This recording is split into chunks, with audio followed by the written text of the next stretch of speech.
The kissing booth is open for business! Again! The Kissing Booth 2 is out now on Netflix, and we're sharing all the reasons you need to watch. Hey guys, welcome to another Shared News from Home. We have so much Kissing Booth to talk about, but before we get into it, if you're new here, be sure to subscribe to our channel and ring the bell so you don't miss out on any updates. As always, I'm your host, Fiona Zaring, and today I'm so excited to introduce you guys to Zenon Tran. Zenon, tell the people a little bit about yourself. Are you a fan of The Kissing Booth? Oh, I definitely am. I'm obsessed with almost every Netflix original. I love reality TV, and I currently attend a fashion school called FITM in LA. I love it. Well, there's so many trends to talk about from The Kissing Booth 2, so we might as well just dive right in.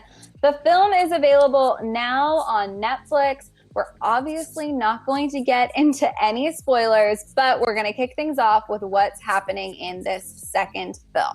Okay, you guys, so we know the sequel picks up after Elle and her new boyfriend Noah spend a romantic summer together.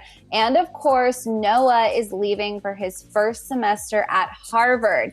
The sequel is picking up exactly 27 days after the first movie. So basically what we're going to see is Noah navigating his first year of college and Elle finishing up high school, figuring out really what she's going to do with the rest of her life. And of course, long distance is now a part of their equation and their relationship. So Zenon, right off the bat, I want to know your thoughts. Clearly, there's going to be some drama in this film. Oh, no, I definitely agree. I mean, long-distance relationships are always bound for drama, especially trust issues and new people. Oh, my God. It can be a lot. And what's interesting is they haven't had a lot of time to establish a foundation as a couple. I mean, 27 days to get together, start their relationship, figure everything out, and then have distance thrown into the equation is daunting for any couple, especially a couple that is still young. I mean, she's a senior in high school, he's a freshman in college.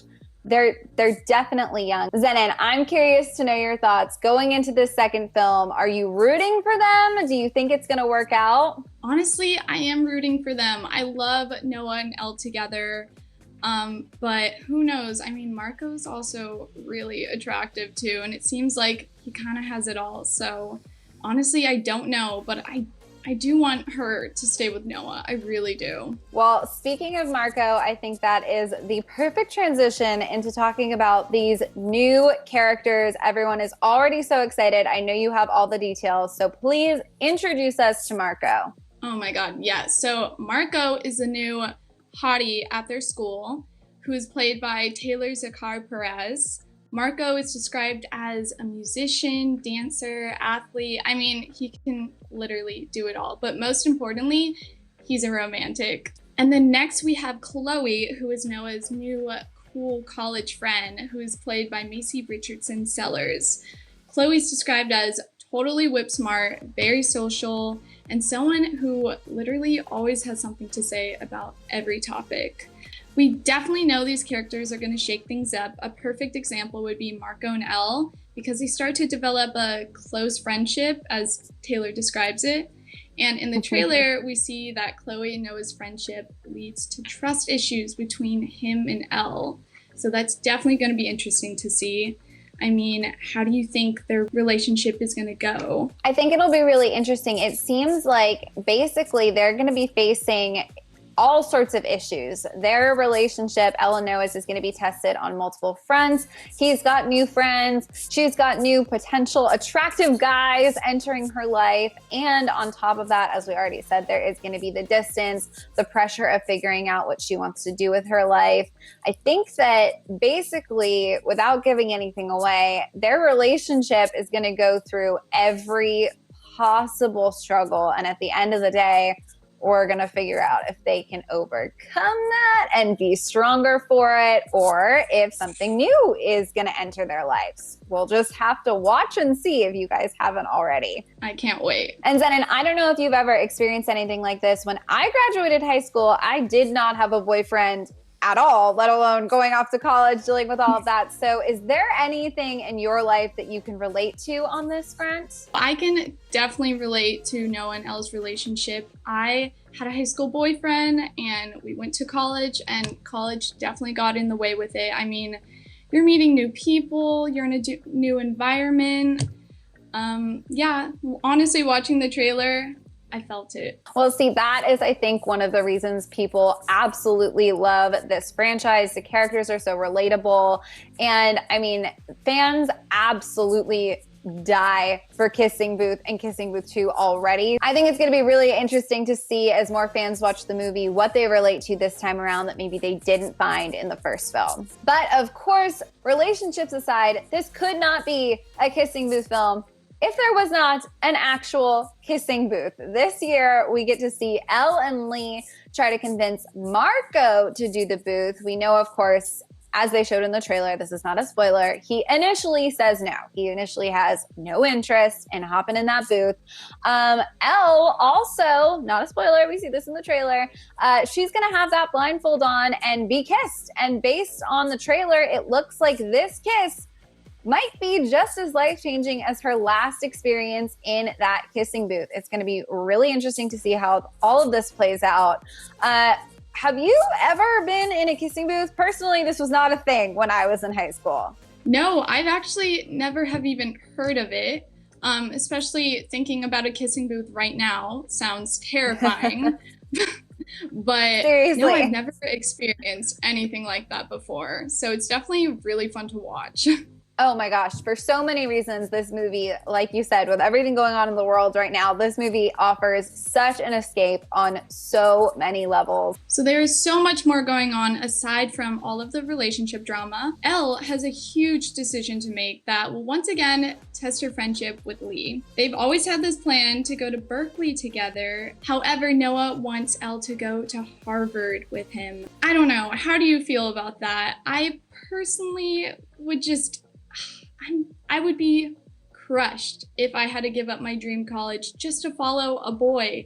I feel like those plans never work out. How do you feel? I know. I was going to say it's really tough because personally, I know some friends of mine who have done that and it hasn't worked out. I do know a couple that did it, people I met when I was in college, and they're still together to this day. So I think it really comes down to like, why are you doing this? Are you doing it because your relationship's in a rocky place and you think that by going to the same school, changing your future, making a huge sacrifice that you really can't go back on without transferring and going through a whole process? I mean, that to me is not a great reason to do it. If you are really interested in the same school, perhaps, if you realize that that school might actually be the best fit for you independent of the relationship, then I say, why not? I mean, you might break up, but you could break up anyways. So I think it really just stems from, is this the school for you and your significant other happens to be there? Or are you going there just for that one person, especially when you're so young? It feels like a really risky move to me, I guess. Yeah, no, definitely. Which we know that if Elle chose Harvard, it wouldn't be for her. Right, exactly. Because I mean, as we've known, her relationship with Lee, that friendship is such an important part of her life. But this dream of going to Berkeley is not just for their friendship, right? I feel like it's easy to boil it down to, does she pick the friendship or the relationship? But Berkeley has more to offer than that. It always has. There's the connection of her mom going there. It's a school she's always looked forward to. It's been in the back of her mind throughout all of high school. So it really is a dream school. It's not just about her and Lee's friendship. There's so much more at stake. All right, you guys, that's all the specifics we're going to get into from the movie because, of course, if you haven't watched it yet, we don't want to spoil it, but there is so much more to talk about because the cast themselves are absolutely amazing. Joey King has done the rounds of interviews. She shared her thoughts on the sequel. With the Today Show, she said that there was pressure to make the sequel as good as the first one, and she actually thinks that this one is better. And I don't know about you, but that's not, I mean, I go see movies all the time. It's tough to make a sequel that's even as good. So to hear that confident of an endorsement from her got me so excited. Joey also shared that the end of the sequel tees up perfectly for a third film, and she revealed that she and the cast really want that to happen, and they're hoping that the fans' energy, excitement, and power can make it happen, because the fans themselves are actually the reason that we have the sequel we have now. It was the most watched film on Netflix for a while. The fan base is super, super dedicated. So it looks like if fans have the same kind of reaction that they did to the first film with the second film, we could be here talking about a Kissing Booth 3. Is that something you would want to see? Definitely. I already can't wait to watch the second one. I personally feel like the second one is going to be better than the first one, just by judging the trailer. I completely agree with Joey, but I definitely would like to see a third one to see what happens after this. Maybe Marco will still be in it, you know? We never know, but I definitely want to see that. Totally. What's also interesting is Jacob Elordi recently revealed that while he loves playing Noah, he's kind of interested in playing older, you know, not in high school or college, like a little more serious of roles from now on. He said, quote, "Nothing against that, but I've sort of done it, and it would be really hard for me to find joy in that. I'm also getting older now, and I'm starting to look older, so to keep going back to high school is taxing." So obviously he's already done an incredible job as this character. He's been super dedicated to the franchise. So if they brought back a third film, it would kind of pull him back into a role like that's a little maybe outside of what he's looking for. But my gut tells me he would do it for the fans. What do you think? I definitely feel like he will. And also, he's not in high school anymore in the movie, so True. He wouldn't be playing a high school role. So I feel like he should stay. And I feel like that's also why a big majority of people watch The Kissing Booth is for Jacob Elordi. I mean, I'm not gonna lie, I'm one of them. I love it. Fans have already been totally loving the movie. We found some amazing reactions on Twitter. What are the people saying that have already had a chance to watch?